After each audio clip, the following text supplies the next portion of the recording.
Welcome to our YouTube channel. Today, we bring you a story full of surprises and hidden angles that few people know about. Don't leave just yet. Just when you think you've figured it all out, there are fascinating and meaningful details waiting for you at the end of the video. Let's explore together and uncover the special message this video has for you. Are you ready? Let's get started. The rampant sale and distribution of private information by online data brokers is a growing concern, but there's a solution. Enter Delete.me, today's sponsor, which offers a quick, seamless, and secure way to remove your personal data from the web. More on that shortly. In another time, blue lilies thrived along the edges of teepees where children laughed and elders shared stories. But the traditions of the Maipu, or Nez Perce people, were fading. This was the final ride into exile. Despite a treaty in 1855 that secured their ancestral lands, the discovery of gold in 1860 triggered a relentless invasion by Euro-American miners. Settlements sprang up, violating agreements and displacing the Nez Perce, who sought peaceful resolutions even as their land was stolen.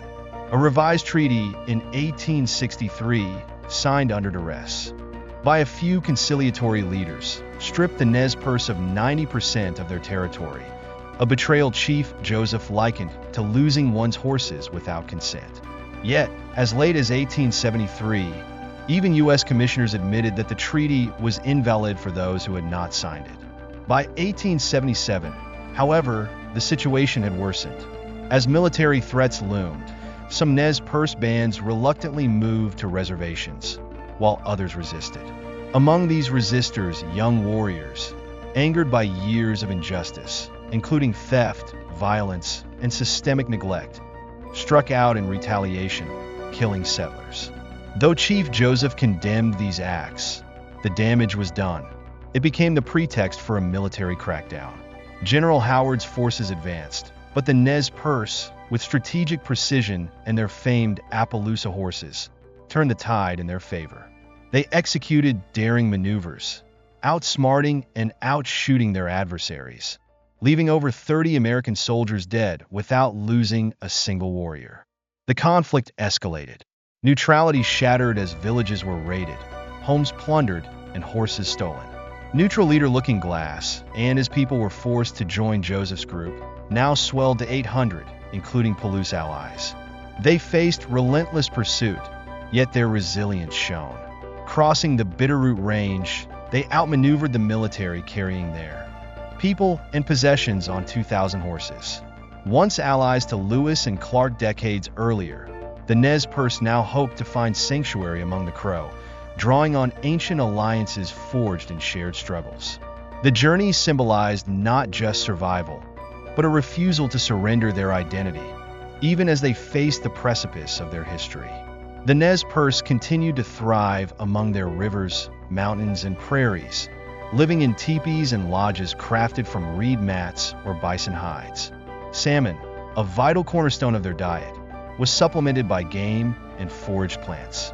Beyond simple buckskin clothing, they created striking attire. Women adorned themselves with basket hats, colorful dresses, and intricate jewelry, while men wore sacred war shirts and similar decorations. Central to their spiritual life were the Wayakin, guardian spirits believed to guide their people. While some Nez Perce embraced Christianity, others turned to the Dreamer faith, which preached that salvation lay in a return to traditional ways, a message that resonated deeply in the face of apocalyptic losses.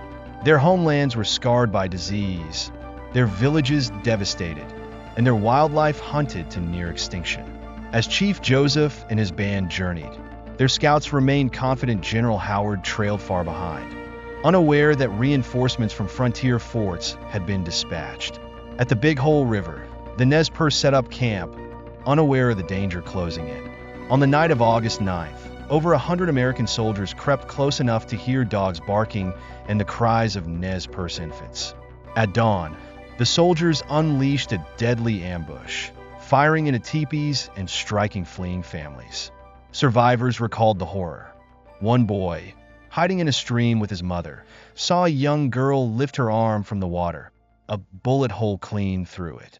Despite the chaos, Nez Perce warriors rallied, repelling the attackers and forcing them back into the woods. Though they had lost 60 to 90 people, including many women and children, their defense covered the caravan's retreat. The massacre at Big Hole shook the Nez Perce, leading some to question Looking Glass's leadership. Yet it was he who, days later, staged a bold counterattack on Howard's camp, stealing over 100 mules and horses. Frustrated by repeated failures, Howard faced scorn from General William T. Sherman, who criticized his inability to subdue the Nez Perce. Pushing forward, the Nez Perce entered the untamed wilderness of the newly established Yellowstone National Park. Once teeming with bison, grizzlies, and wolves, the park now stood quieter, its wildlife decimated by settlers' relentless hunting and trapping. General Sherman coldly noted the near extinction of buffalo and the forced displacement of Native Americans, clearing the plains for settlers and industry. "The game is nearly all gone," he wrote, "and the Indian has been forced onto small reservations. Within the park's towering forests and geysers, the Nez Perce found a temporary refuge. To evade pursuit, they held captive several tourist parties, releasing them with food and directions after ensuring their own safety. However, anger over the Big Hole massacre drove some warriors to attack and rob travelers, actions condemned by Chief Joseph. Seeking allies, Looking Glass reached out to the Crow, only to be refused. The Crow feared retribution from the U.S., leaving the Nez Perce isolated. Their final hope lay far to the north, where Lakota chief Sitting Bull had found refuge in Canada after his victory at Little Bighorn. Aware of this possibility, General Howard pursued relentlessly, while Colonel Sturgis moved to intercept the Nez Perce. In a brilliant maneuver, the Nez Perce navigated the jagged Clark's Fork Canyon, concealed their trail with circling horses, and misled Sturgis with a false southward path. Doubling back, they escaped into the plains. Sturgis, realizing the deception too late, managed to capture some of their horses, but suffered casualties before the Nez Perce disappeared into the night. As the winds turned colder and the days stretched longer, the Nez Perce pressed northward. Along the way, they skirmished with soldiers, raided supplies, and endured the harsh terrain. Their journey was one of endurance and loss, grieving their fallen, caring for their injured, and pushing forward in a desperate bid for freedom. Through relentless hardship and unyielding resolve, the Nez Perce journeyed over 1,000 miles, their final camp nestled in the foothills of the Bear Palm Mountains.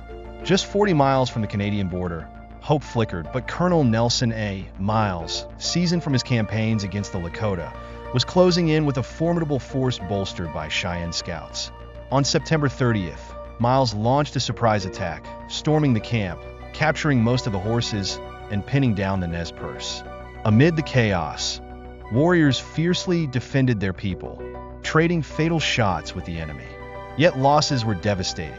Chief Joseph's brother Alyakot and Thursday Huzzat were among the fallen, their bodies soon buried beneath the snow that began to fall that night.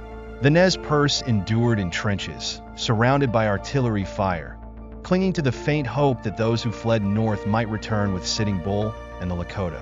Scanning the horizon for reinforcements, Looking Glass was fatally shot by an American soldier, further deepening the despair. Days passed in a frozen stalemate, with both sides suffering roughly 25 losses. When General Howard arrived on October 4th, the Nez Perce were weakened, cold, and out of options. The next day, Chief Joseph, flanked by a handful of companions, rode forward under a white flag. His rifle lay across his lap as he delivered his iconic surrender. "I am tired of fighting. Our chiefs are killed. Looking Glass is dead. Thursday Huzzat is dead. The old men are dead. He who led the young men is dead. The little children are freezing to death. My people, some have run away into the hills and have no blankets, no food. No one knows where they are. I want time to look for my children and see how many I can find, maybe among the dead. Hear me, my chiefs. I am tired. My heart is sick and sad. From where the sun now stands, I will fight no more forever." While Whitebird and a small group successfully escaped to Canada, Chief Joseph and over 400 Nez Perce surrendered, hoping for safe relocation to the Nez Perce Reservation. Their hopes were crushed when General Sherman overruled Miles and ordered their exile to Indian Territory, far from their homeland. The New York Times condemned the government's actions, labeling the war an unpardonable and frightful blunder. Public sentiment sympathized with the Nez Perce, whose skill, humanity, and resilience had earned universal praise, even from their adversaries.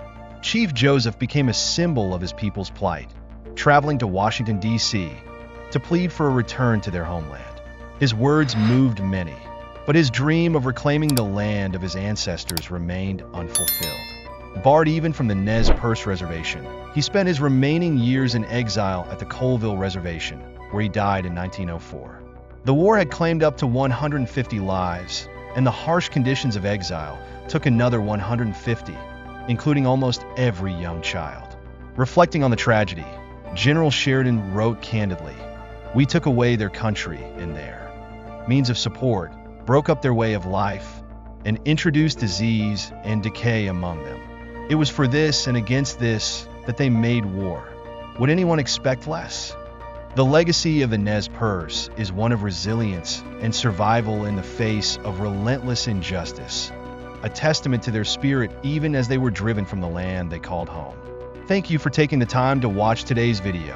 If you found this story interesting and meaningful, don't forget to hit like, subscribe to the channel, and turn on the notification bell so you won't miss any exciting content coming up. Leave a comment to share your thoughts. We're eager to hear from you. See you in the upcoming videos with more unique and meaningful stories. Stay with us.